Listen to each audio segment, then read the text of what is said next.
മുംബൈയിൽ പോകുകയാണെങ്കിൽ ഈ പറയുന്ന സ്ഥലങ്ങൾ, അതായത് എല്ലോറ, അജന്ത. എല്ലോറയിലേക്ക് യാത്ര ചെയ്യണമെങ്കിൽ നവി മുംബൈയിൽ നിന്നും 300 കിലോമീറ്റർ ഏകദേശം സവർദി എന്ന എക്സ്പ്രസ് ഇപ്പോൾ പുതിയൊരു ഹൈവേ വന്നിട്ടുണ്ട്. അതിലൂടെ പോയാൽ വളരെ വേഗത്തിലെത്താം. 3 മണിക്കൂർ കൊണ്ട് നിങ്ങൾക്ക് ഈ പറയുന്ന എല്ലോറയിലെത്താം. എല്ലോറയിൽ താമസ സ്ഥലങ്ങളൊന്നും ഇല്ലെങ്കിലും എല്ലോറ എന്ന ഗുഹ പണ്ട് തൊട്ടേ ഫേമസ് ആണ്. അതുകൊണ്ട് തന്നെ ഇവിടെ കാണുവാൻ വളരെ മനോഹരമായ കുറേ കാഴ്ചകൾ ഇവിടെയുണ്ട്. അതുകൂടാതെ ഇവിടെ എത്തുവാൻ നിങ്ങൾ താമസിക്കേണ്ട സ്ഥലം ഔറംഗാബാദ് എന്ന് പറയുന്ന സ്ഥലമാണ്. ഇപ്പോൾ ഔറംഗാബാദ് എന്ന് പറയുന്ന സ്ഥലത്തിന്റെ പേരെല്ലാം മാറ്റി. പക്ഷെ ഔറംഗാബാദിലേക്ക് നിങ്ങൾ വന്ന് സ്റ്റേ ചെയ്ത് കഴിഞ്ഞാൽ പിന്നെ എല്ലോറ ഗുഹ കാണുവാൻ വളരെ എളുപ്പമാണ്. ഏകദേശം 33 കിലോമീറ്ററേ ഉള്ളൂ ഇവിടെ നിന്ന് പോകുവാൻ. ചെറിയ ഘാട്ട് സെക്ഷൻ ഉണ്ട്, പക്ഷേ അത് 1 മണിക്കൂർ കൊണ്ട് നിങ്ങൾ അവിടെ എത്തും. വളരെ തിരക്കേറിയ സമയമാണ്. കാലത്ത് 9:30 കഴിഞ്ഞ ശേഷം ഭയങ്കര തിരക്കാണ്. അപ്പോൾ എത്രയും വേഗത്ത് ചെന്ന് നിൽക്കാൻ നിങ്ങൾ ശ്രമിക്കുക. കൂടാതെ ഇവിടുത്തെ പ്രത്യേകത എന്ന് വെച്ചാൽ ഈ ഗുഹകൾക്ക് പല ഐതിഹ്യങ്ങളുണ്ട്. ഇതിൽ പ്രധാനപ്പെട്ട കവാടങ്ങളിൽ 23 ഗുഹകൾ ഉണ്ടെന്നാണ് പറയുന്നത്. ഈ ഗുഹകൾക്ക് അജന്ത ഗുഹകളല്ല, ഇത് എല്ലോറ ഗുഹകൾ. ചിലർ തെറ്റിദ്ധരിക്കും അജന്തയും എല്ലോറോ ഒരു സ്ഥലത്താണെന്ന്. ഇവിടെ അങ്ങനെയല്ല, ഇത് എല്ലോറ ഗുഹയാണ്. ആദ്യം നമ്മൾ പോകേണ്ട സ്ഥലം എല്ലോറ ഗുഹ. ഇവിടെ മനോഹരമായ ഓരോരോ ഗുഹകൾ നിങ്ങൾക്ക് അവിടെയുള്ള ചിത്രങ്ങളും പലതും അവിടെ വിവരിച്ചിട്ടുണ്ട്.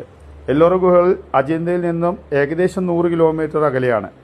ഇവ ക്രിസ്തുവിന്റെ 6 മുതൽ 10 നൂറ്റാണ്ട് വരെ നിർമ്മിക്കപ്പെട്ടു എന്നാണ് പറയപ്പെടുന്നത്. എല്ലോറയിൽ ഗുഹകളിൽ ബുദ്ധമത ഗുഹകൾ 1 തൊട്ട് 12 ഗുഹകളുണ്ട്. അതുകൂടാതെ ഹിന്ദുമത ഗുഹകളുണ്ട്. അത് 13 തൊട്ട് 29 ഗുഹകളാണ്. പിന്നെ ജൈനമത ഗുഹകൾ 30, 34 അങ്ങനെ വേർതിരിച്ചുള്ള ഒരു ഗുഹകളാണ് ഇവിടെ ഉള്ളത്. എല്ലോറിലെ കേവ് 16 കൈലാസ ക്ഷേത്രം ലോകത്തിലെ ഏറ്റവും വലിയ സിംഗിൾ റോക്ക് ടെമ്പിൾ ആണ്. ഇവിടെ ഒരു വലിയ പാറയിൽ മുകളിൽ നിന്നും താഴേക്ക് കൊത്തി നിർമ്മിച്ചതാണ്. അപ്പോൾ ഈ അത്ഭുതങ്ങൾ പുരാതന ഇന്ത്യൻ എഞ്ചിനീയറിംഗ് അത്ഭുതം എന്ന് വേണമെങ്കിൽ ഇതിനെ പറയാം. അത്രയ്ക്ക് നല്ല ഒരു കാണാൻ പറ്റിയതാണ്. വെയിലുള്ളതിനാൽ തൊപ്പിയെല്ലാം കരുതുന്നത് നല്ലതാണ്. പക്ഷേ ഇവിടെ ഇന്ന് ചൂട് വളരെ കുറവാണ്, 30 ഡിഗ്രിയേ ഉള്ളൂ. ഏറ്റവും നല്ല സമയം ഡിസംബർ തൊട്ട് ഫെബ്രുവരി മാസം സന്ദർശിക്കുകയാണ്. ഇവിടെ എത്തിപ്പെടുവാനും വളരെ എളുപ്പമാണ്. താമസ സ്ഥലം എന്തായാലും ഔറംഗാബാദിൽ തന്നെ തിരഞ്ഞെടുക്കുക. കാരണം എല്ലോറയുടെ ഭാഗത്ത് താമസ സ്ഥലം ലഭ്യം അധികം കുറവാണ്. അതുകൊണ്ട് തന്നെ നിങ്ങൾ എല്ലോറ സന്ദർശിക്കുക. ഇനി എല്ലോറിൽ നിന്നും ഇതെല്ലാം സന്ദർശിച്ചതിന് ശേഷം നിങ്ങൾക്ക് തീർച്ചയായും അജന്തയിൽ പോകാം. ഇവിടെ നിന്നും ഏകദേശം 100 കിലോമീറ്ററാണ് അജന്ത. 3 മണിക്കൂറോളം യാത്രയുണ്ട്. ആദ്യം വരേണ്ടത് എല്ലോറ ഗുഹ. അപ്പോൾ ഈ സ്ഥലം നിങ്ങൾക്ക് ഇഷ്ടപ്പെടുമെന്നുള്ളതിൽ തീർച്ചയായിട്ടും ഇതൊരു ടൂറിസ്റ്റ് പ്ലേസിന് മാത്രമല്ല യുനെസ്കോ പൈതൃകമായ ഒരു സ്ഥലം തന്നെയാണ്.